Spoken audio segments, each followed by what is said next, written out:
But yeah, so welcome to the fourth palming live stream lecture. This is going to revolve around the one-handed top palm.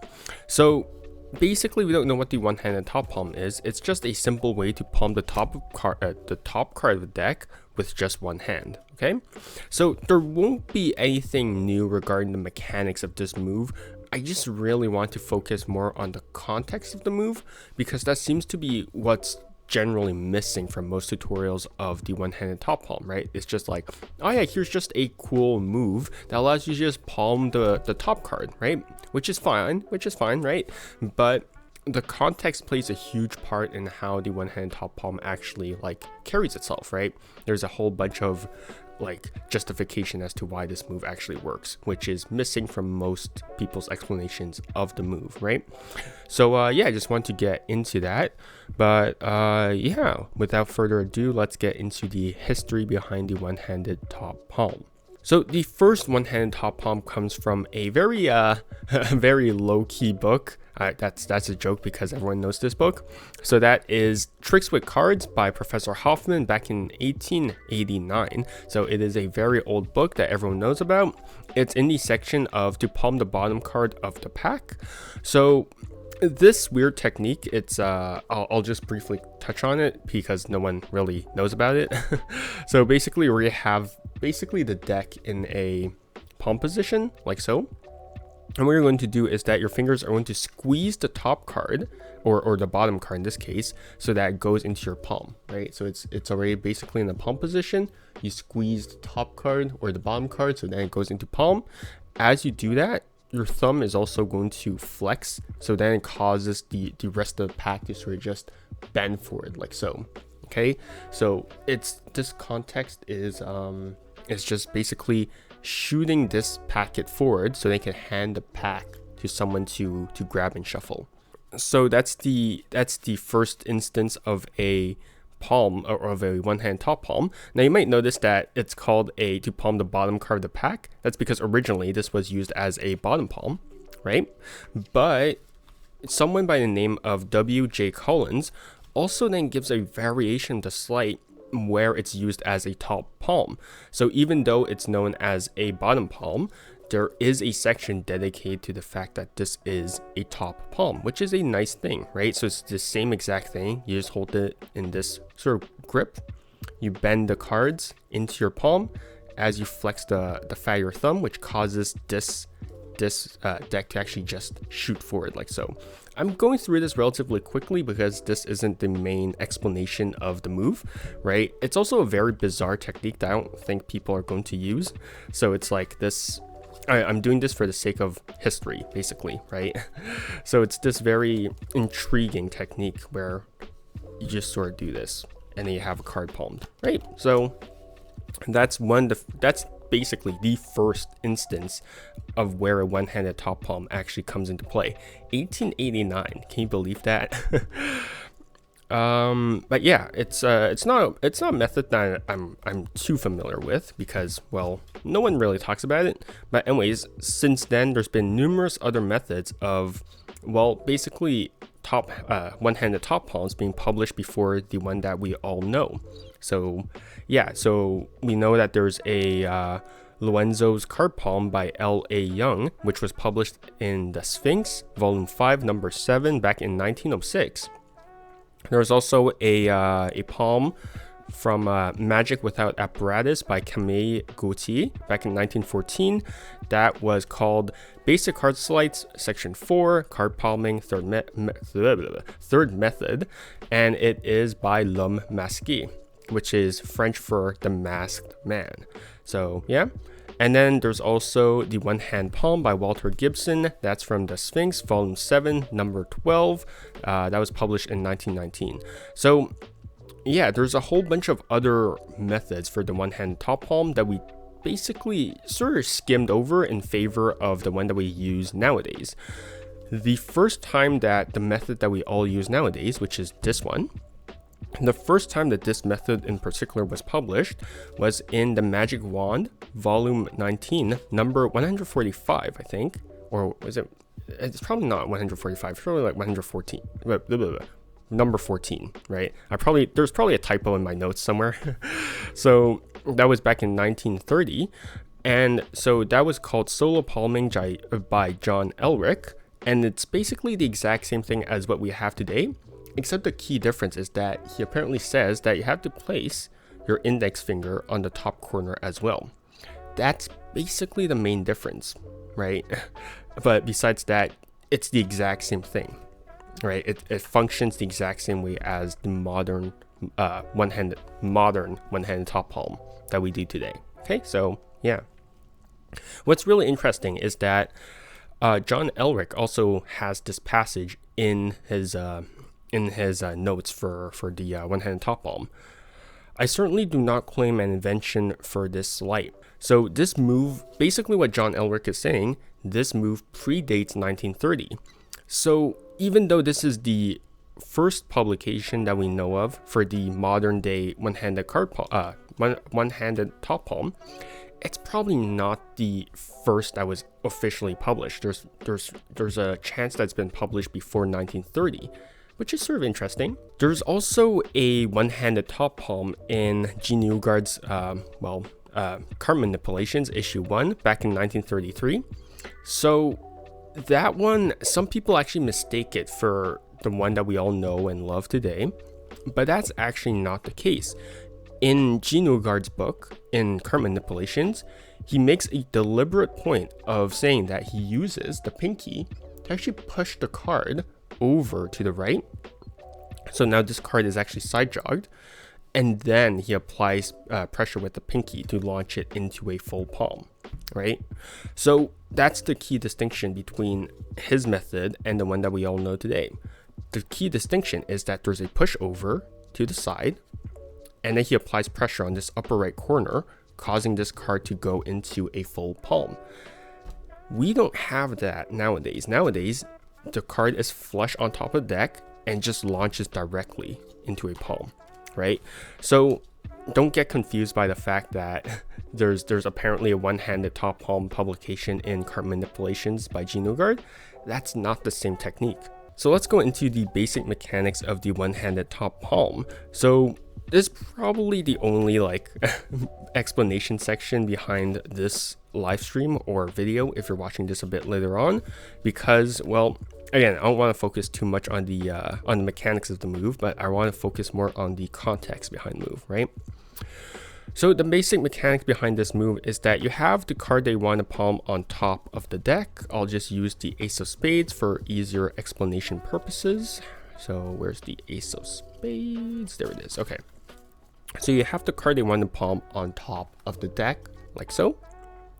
You're going to hold the deck in a right hand billow grip, but this billow grip is going to be slightly different from what you're actually used to.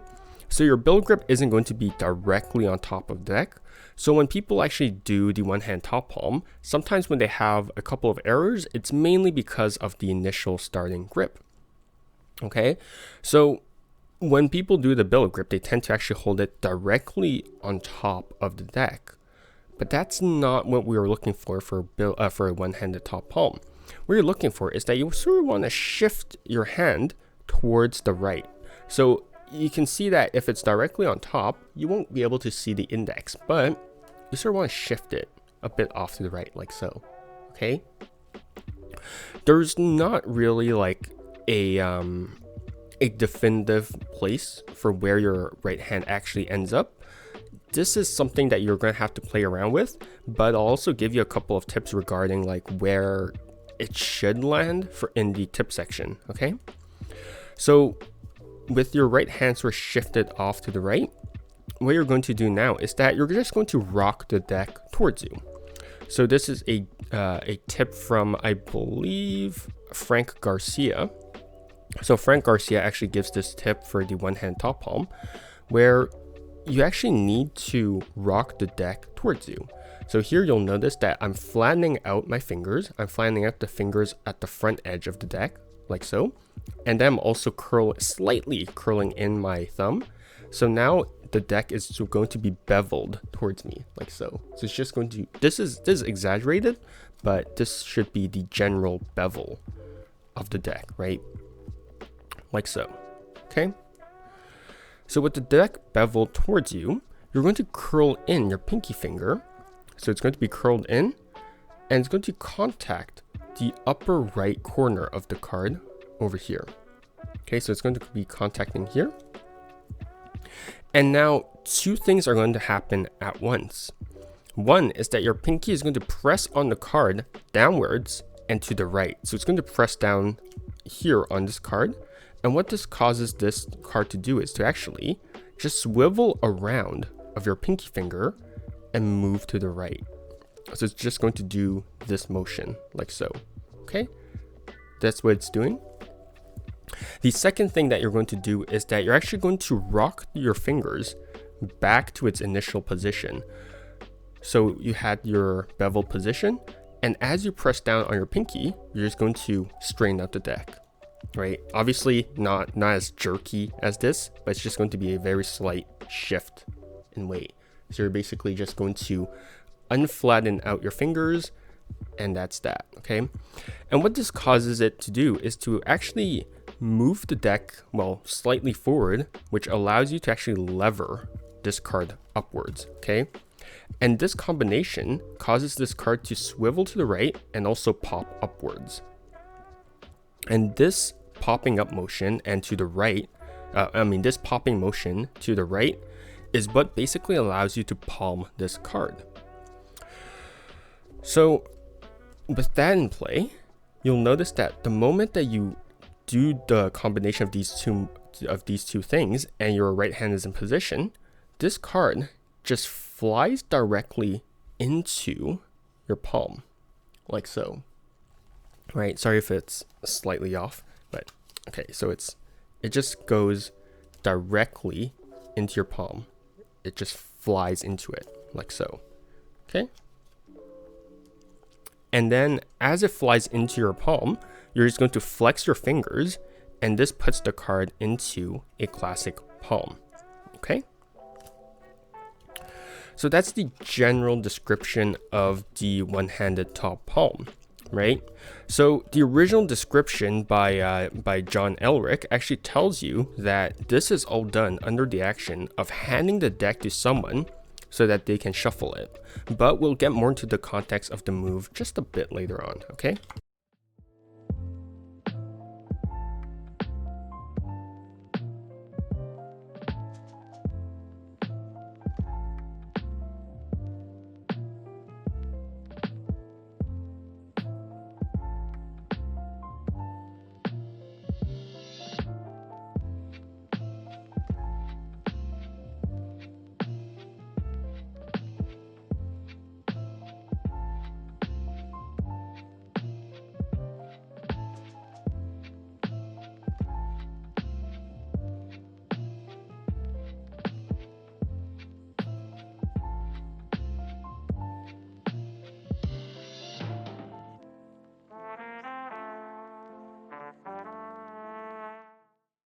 But yeah, let's go into a couple of tips regarding the one-handed top palm. So a couple of problems that some people have regarding the one-handed top palm is that they can overshoot it. They can overshoot it and the card can end up flashing to the right. That can happen because of two problems, right? That can probably happen because, well, your hand is initially placed wrong. So your hand should be slightly arced over to the right. If it's directly on top, the card will actually overspin, right? You can sort of see it from this angle. It'll actually overspin, and then it'll actually overshoot my palm, which causes it to flash on the right. So you really want your right hand to be slightly towards the right, which allows it to actually catch the card as it spins out. Okay, so then that prevents this card from flashing to the right. The second problem that you might have regarding your initial position is that the deck is too far away from the palm, right? If it's like at my fingertips, there might be a chance that this card actually just over rotates before my palm descends enough to catch it. So if it's too high above of the deck, like there's a chance that I might over rotate. Okay, so If that's the case, then you want to have the deck a bit deeper into your fingertips, right? So if you're too far into right, so if the deck is too far away from your palm, then just hold it a bit deeper, okay? And that should help you with your problem of leaking to the right, okay? And the next thing is a problem that I've heard other people have, but one that I've never personally had. So one thing that I've heard that people have when doing the one-hand top palm is that when they actually do the move, is that the card actually gets caught by the flesh of the thumb. So apparently that's the thing. Like it gets like caught like here or something like that, something along those lines. I'm not too sure, but generally there's a couple of tips is that you can sort of play around with where your thumb is. I actually hold the thumb closer to the bottom left corner of the deck over here, but if that's causing the top card when popping up to actually get caught on the thumb, then it might be better to actually just play around with where the thumb is positioned, right? It's again, right? All our hands are different. So if you're having trouble with this position, then try playing around with other positions, right? So yeah, so just move your thumb around to see which one suits your hand the best. The other thing is that the combination, the beveling action as well also helps prevent that, because once you bevel the deck, this actually moves the knuckle away from the deck, right? This moves the knuckle away from the deck and subsequently your thumb away from the deck. So this helps the card actually clear the thumb. If you don't do the bevel, there's a chance that this card might actually get caught. So moving your knuckle away as you do the palm will help tremendously, okay? So those are the 2 tips in case that this card is getting caught by your thumb, okay?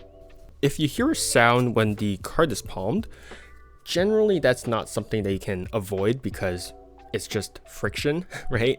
There's just friction for every single movement. It's just how physics work, right? But there is a way to soften out the sound. So one is that you can try and do the move very softly. Like with every sleight, it's done with paper, right? These cards are paper, so you don't have to apply too much pressure for certain things to work. All you need to do is apply a very slight amount of pressure so that the move works. So because everything is paper, it's just everything should be conducted very, very softly. And when you do moves very softly, you can have, well, less friction and then subsequently less noise. The second tip that I can give you regarding the noise of the one-hand top palm is that try flattening your hand on the deck. So if your hand is too far upwards, just try flattening out. So just try bending like the palm so that's closer to the top of the deck, right? And by doing so, this will reduce the distance the card needs to. So by doing so, this will reduce the distance that the card needs to travel before it reaches your palm. So it ensures that the card goes into your palm softly because you're not trying to rush the move, right? If you're trying to rush the move, like just trying to like get this move into your palm as fast as possible, and that's generally how like sound is created. But if you're just trying to, take your time and whatnot, then that's going to help reduce the sound as well, okay? Now let's move into the context and external reality of the move, because that's where the bulk of the video is. So one thing you might be asking yourself is, why learn a one-handed top palm versus any two-handed top palm version, right? Because that's a fair question to ask. So generally for two-handed top palms, they occur when the two hands are together and then they separate, which is great because it's usually the deck, that's the center of attention, which detracts from your dirty hand, right? So if I'm doing something as simple as like topping the deck, and then I just hand the deck out to be shuffled, this is going to remain the center of attention while the dirty hand just goes into the background, right? So that's a huge advantage for one-handed top palms. My two hands can be together for any reason. So it can be like for squaring up the deck, and then I hand the deck out to be shuffled. That's a huge advantage for the for two-handed top palms. For a lot of people, one-handed top palms are a lot more attractive because they're mechanically more interesting. If you think about it, imagine I messed that up. Imagine palming a card with just one hand. That's a very, very cool technique if you think about it. But one flaw of the one-handed top palm is that the deck, which is the center of attention, is connected to your hand before, during, and after the move. So if I hand the deck out to be shuffled, my dirty hand is going to be in full view along with the deck. And for a lot of people, that's not necessarily the best, because if you have bony fingers, I actually have windows here. I don't know if you can see it, but there's actually a bit in correct lighting. You can actually see the card because I just have bony fingers.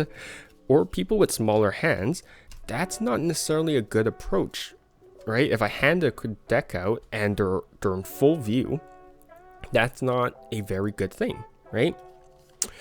So if you look at different entries for the one-handed top palm, you'll actually notice a reoccurring element. For Francis Carlyle's The Homing card in Stars of Magic back in 1947, the right hand with the palm card takes the deck and carelessly throws it into the left hand.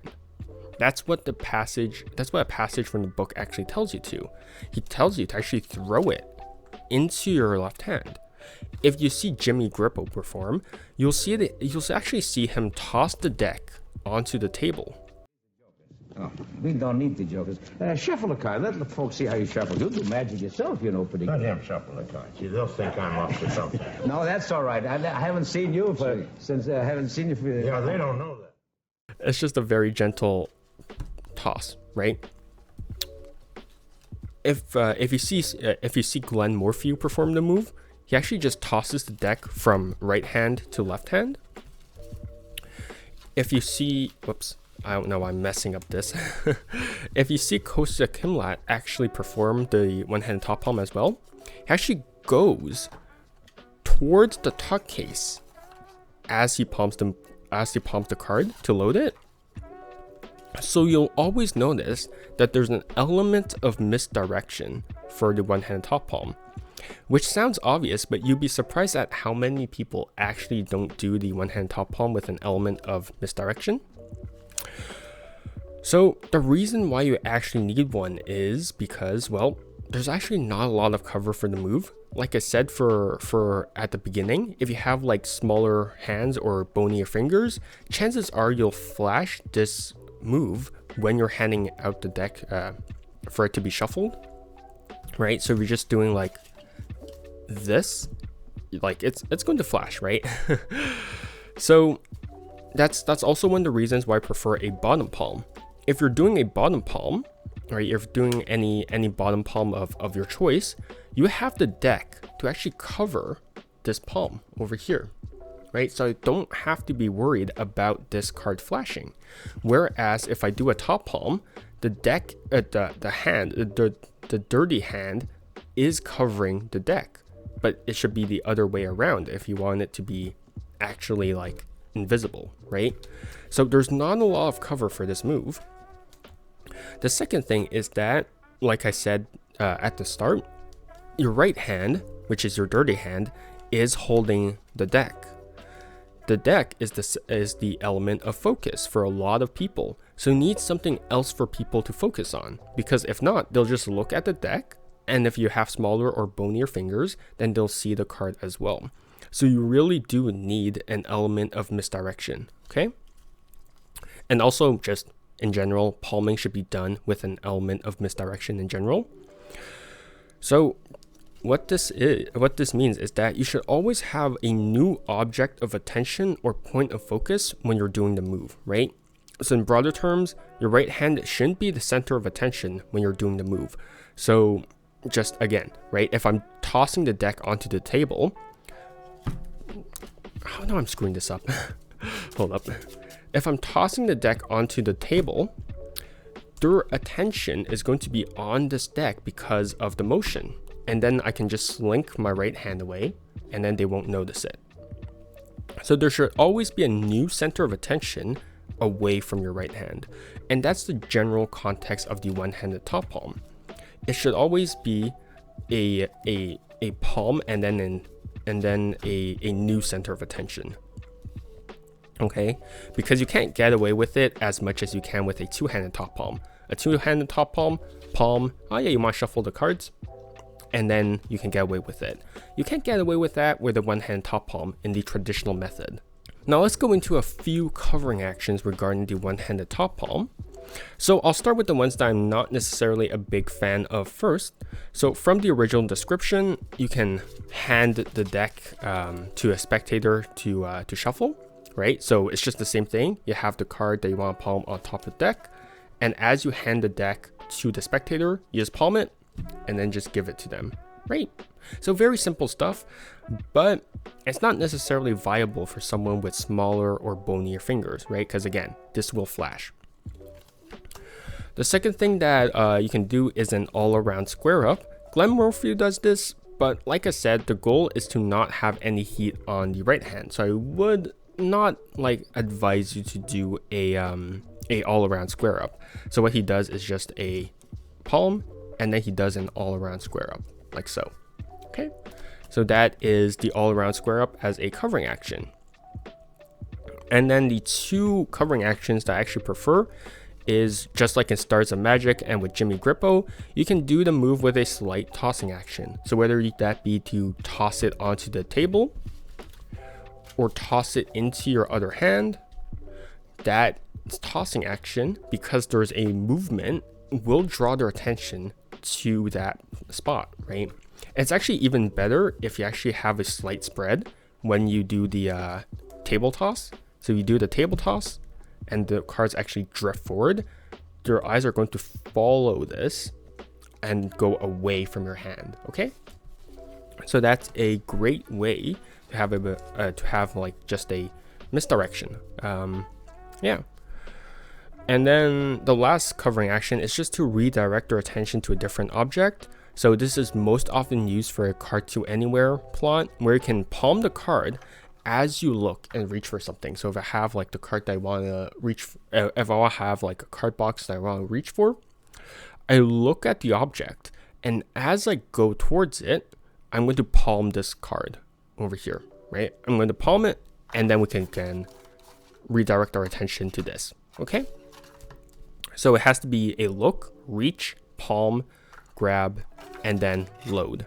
So that's the whole choreography for a just redirecting their attention to a different object. It's a very, very nice covering action.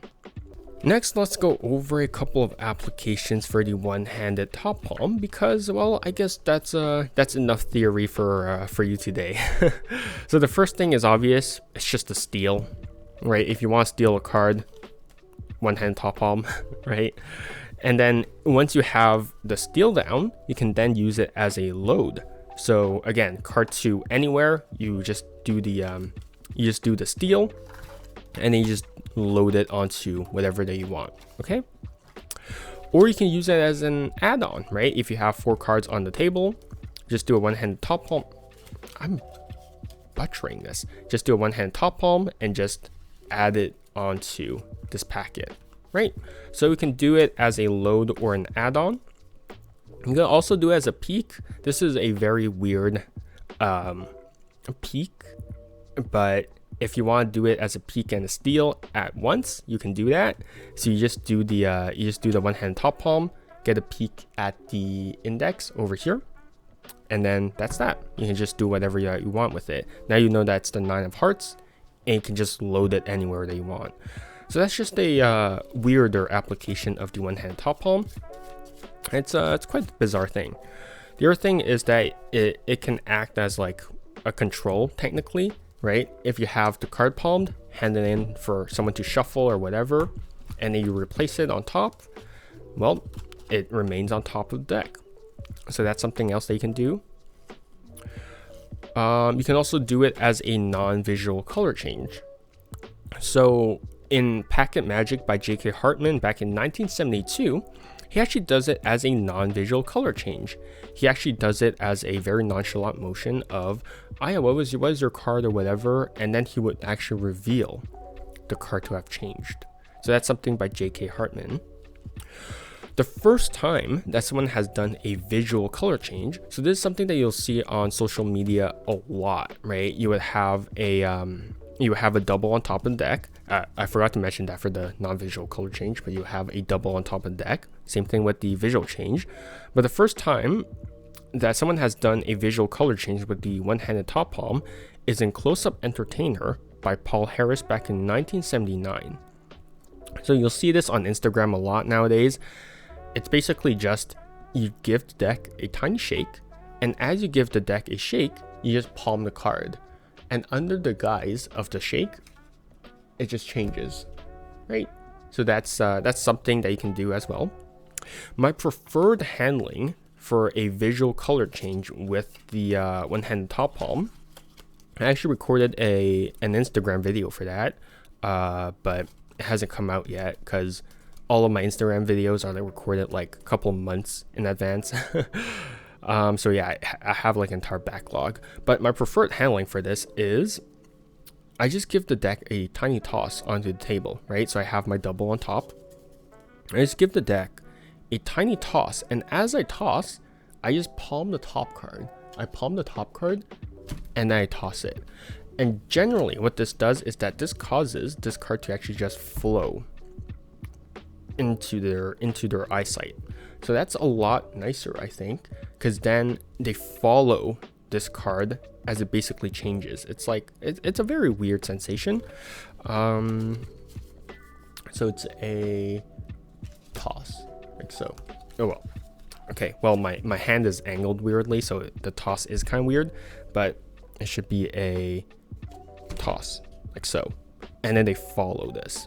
Okay, so that's my preferred handling for the visual change of using the one-handed top palm, because my main problem with the visual change when you do a one-handed top palm is that people aren't stupid. Let's be honest. If you see a card change like this, they're going to be like, oh yeah, let me see your hand over there, right? Which is just like the most natural human reaction to have, because, well, yeah. So I want to add onto that the Jimmy Grippo motion of tossing the deck onto the table. If I toss it onto the table, their eyes are going to be attracted towards this new motion, and then you can slink away with your right hand, like so, right? So that's for the visual change, including some of my touches on it. And again, if you have a color change, chances are you can use it as a vanish or as a production, right? So if you want to use it as a vanish, right, it just disappears from here, but it's actually just a one-handed top palm. If you have a card reversed second from top, you can do it as a production, right? So it seemingly just appears, but you basically just palm the cover card, right? So that's something that you can do as well. And those are the applications for the one-handed top palm. All right, so there's so many different palms that I'm just going to say it straight up. I encourage you to not only study one-handed top palms, but also two-handed ones, because, well, they both have their own set of pros and cons. Like I mentioned in the context section, there's so much for palming, right? And there's just so much, right? But if you're interested more in palming, both in two-handed and one-handed methods, there's a lot of sources. So there's Card Control by Arthur Buckley, Expert Card Technique by G. Newgard and Frederick Browie, Card Manipulations by G. Newgard, Further Inner Secrets of Card Magic by Di Vernon, written by Louis Scanson, Revolutionary Card Technique by Ed Marlowe, The Card Magic of Paul LaPaul, and as I mentioned throughout this video or live stream, yeah, you can see you can purchase box stuff by Costa Kimlat and Glenn Morphew's project on the one-handed top palm. And those are just a couple of resources for the one-handed top palm, or just the top palms in general. It might seem a lot, but there's just so many publications for the one-hand top palm in history that this is just like a few. This is just like the surface of the iceberg, or the tip of the iceberg. There we go. I know I screwed up that expression, but yeah. And that was it for the one-handed top palm. It's again nothing too mechanically focused, but ever since Shane Cobalt commented on the move in a lecture of his, I thought it'd just be interesting to just think about it, right? Because again, like a lot of you, I know a lot of you will probably think the same way. Yeah, this is probably just a cool move, right? I can just do a cool move with just one hand, and that's that.